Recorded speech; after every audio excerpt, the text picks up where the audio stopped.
we need to do more to protect Palestinian civilians. We've been clear that as Israel conducts its campaign to defeat Hamas, how it does so matters. It matters because it's the right and lawful thing to do.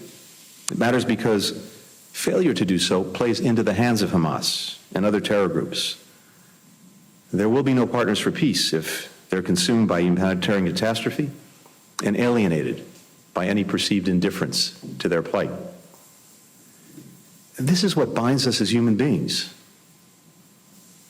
I've seen images, too, of Palestinian children, young boys and girls, pulled from the wreckage of buildings. When I see that, when I look into their eyes through the TV screen, I see my own children. How can we not? Hamas doesn't care 1 second or 1 iota for the welfare, for the well-being of the Palestinian people. It cynically and monstrously uses them as human shields, putting its commanders and command posts, its weapons and ammunition, within or beneath residential buildings, schools, mosques, hospitals. But civilians should not suffer the consequences for its inhumanity and its brutality. We've provided Israel advice that only the best of friends can offer on how to minimize civilian deaths while still achieving its objectives of finding and finishing Hamas terrorists and their infrastructure of violence. Today, I spoke with Prime Minister Netanyahu and other senior officials about concrete steps to do that.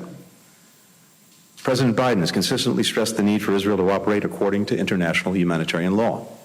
I also emphasized that the protection of civilians must take place not just in Gaza, but also in the West Bank, where incitement and extremist violence against Palestinians must be stopped and perpetrators held accountable.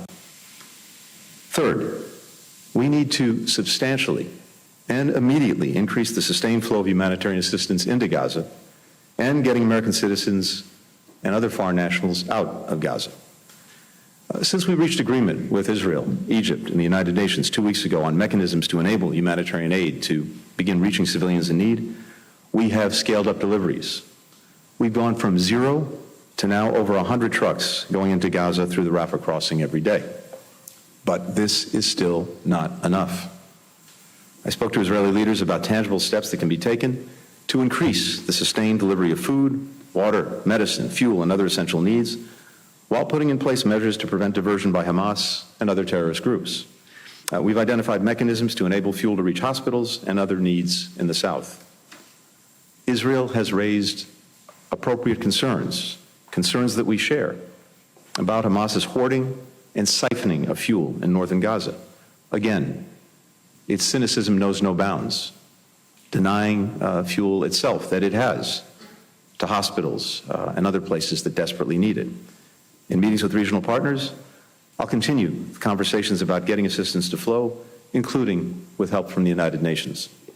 Over the last several days, U.S. citizens, foreign nationals, and critically wounded Palestinian civilians have begun to transit out of Gaza.